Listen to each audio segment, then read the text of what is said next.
सास बनी डंडे वाली भूत। शिखा की नई नई शादी हुई थी। उसका मायका और ससुराल दोनों कानपुर में ही थे, इसलिए उससे मिलने उसके भाई अक्सर आते जाते रहते थे।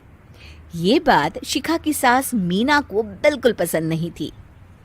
मम्मी जी, आज राहुल भैया आ रहे हैं। कौन? तेरे चाचा का लड़का? जी मम्मी जी। अरे पर वो तो दिल्ली में रहता है ना?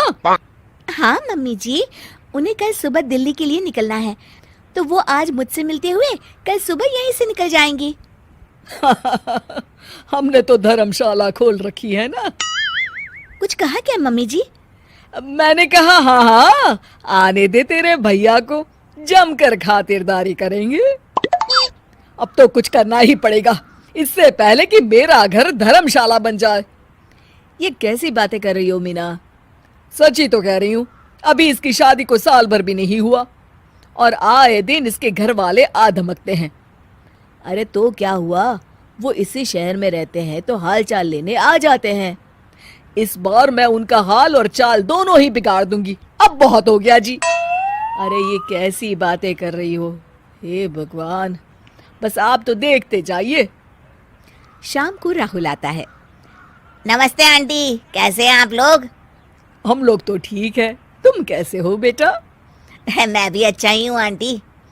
बस आज रात के बाद नहीं रहोगे। चलिए भैया, मैं आपको हमारा घर दिखाती हूँ। रात में खाने के टेबल पर शिखा, रोहित कहीं दिखाई नहीं दे रहा। जी भैया, वो ऑफिस के काम से बाहर गए हैं, कल शाम तक आएंगे। अच्छा अच्छा। बेटा, क्या तुम भूत प्रेत में मानते हो? नहीं नहीं आंटी जी, पर अचानक आपको ये ख्याल कहाँ से आ गया? पता नहीं क्यों, कभी कभी मुझे लगता है जैसे रात के समय बैठक में कोई घूमता रहता है। ये आप क्या कह रही हैं मम्मी जी? हाँ, तुम लोग घबरा ना जाओ, इसलिए मैंने आज तक इस बारे में कुछ नहीं कहा। ये आपका वहम होगा आंटी जी, ऐसा कुछ नहीं होता। हो सकता है। चलो अब मेरा सोने का टाइम हो गया है तो चलती हूँ मैं। शिखा बेटा, राहुल के सोने की व्यवस्था वहीं दीवान पर कर देना। जी पापा जी। अब चलिए भी। अच्छा, तो बैठक में सोने वाले हैं साहबजादे। क्या बड़बड़ा रही हो? कुछ नहीं, आप सो जाइए। मीना और महेश के सोने के बाद शिखा और राहुल आपस में बात कर रहे होते हैं, तभी डोरबेल बजती है। अरे आप! सरप्राइज! काम जल्दी खत्म हो गया तो मैं आज ही चला आया। ये तो बहुत अच्छा किया। देखिए राहुल भैया भी आए हुए हैं, आप दोनों का मिलना भी हो जाएगा। कैसे हो रोहित? मैं तो ठीक हूँ भैया। शिखा, मैं भी आज यहीं सो जाता हूँ, राहुल भैया से बातचीत भी हो जाएगी। अच्छा अच्छा, ठीक है।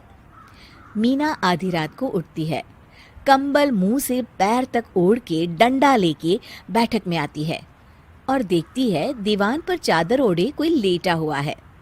देखो तो कैसे मजे से सो रहा है बहन के ससुराल में। मीना ताबड़तोड़ 4-5 डंडे मार देती है।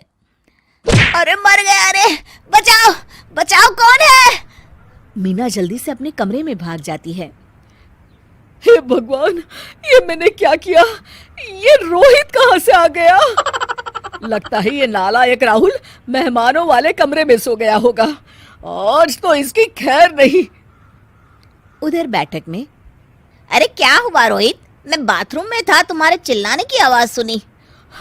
पता है भैया, मैं सो रहा था, अचानक से कोई आकर मुझे डंडे मारने लगा। ये क्या कह रहे हो? लगता है तुम भी आंटी की तरह भूत प्रेत में मानते हो। नहीं नहीं भैया, सच में कोई आया था। मैं तो जा रहा हूँ मेहमानों वाले कमरे में सोने के लिए। इस समय अपने रूम में जाऊंगा तो शिखा की नींद खराब हो जाएगी। ठीक है भाई, जाओ तुम, जहाँ तुम्हारा भूत डंडा लेके ना आ सके। थोड़ी देर बाद मीना कंबल ओढ़ के डंडा लेकर मेहमानों वाले कमरे में पहुंच जाती है। वो बिस्तर पर सोए रोहित को फिर डंडों से मारने लगती है। अरे मर गया, अरे मर गया। तू भूत प्रेत में नहीं मानता ना? ये ले, अब डंडे खा। हैं? ये तो माँ की आवाज है। रोहित कंबल खींच देता है। बेटा तू? अरे ये क्या कर रही हो माँ? मार मार के मेरा भरता बना दिया आपने। माफ कर दे मेरे लाल, मैंने तो तुझे ही मार मार कर लाल कर दिया। मैं तो उस राहुल के बच्चे को सबक सिखाना चाहती थी। राहुल भैया को? हाँ बेटा, मुझे लगा अगर उसे डंडे मारूंगी तो शिखा के मायके वाले यहाँ आना छोड़ देंगे। हे भगवान, माँ ये घर शिखा का भी है, उसके घर वाले जब चाहे आ सकते हैं। हाँ बेटा, आज मुझे भगवान का इशारा समझ में आ गया। मैं कितना गलत करने चली थी और अपने ही बेटे को चोट पहुंचा दी। अब चुपचाप जाके सो जाओ माँ, और किसी को कुछ बताने की जरूरत भी नहीं है।